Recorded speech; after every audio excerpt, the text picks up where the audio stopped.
Баршаңызға сәлем. Есімім Зияда Шакирқызы. Түркістан қаласында туып өсіп, негізгі және жоғарғы білімімді сол қаладағы Халықаралық Қазақ-Түрік университетінің филология факультетінде оқып тамамдадым. Мамандығым ағылшын және қытай тілдерінің мұғалімі.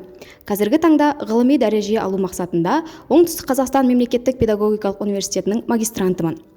Маман ретінде ұстанымым мұғалім өзінің білімін үздіксіз көтеріп отырғанда ғана мұғалім. Оқуды, ізденуді тоқтатысымен оның мұғалімділігі де жойылады. Сол себепті үнемі біліктілігімді, тұлғалық қасиеттерімді дамыту жолында ізденісте жүремін.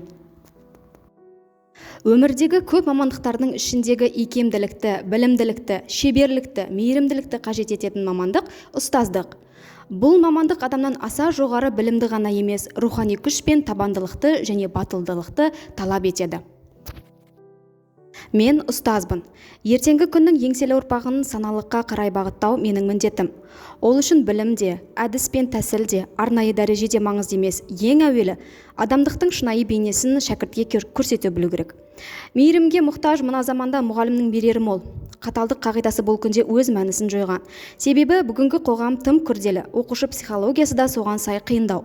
Ата-анамен дұрыс қарым-қатынас орнату, оқушымен тіл табыса білу, түрлі методика арқылы қызығушылықты арттыру ұстаздың жетістігі.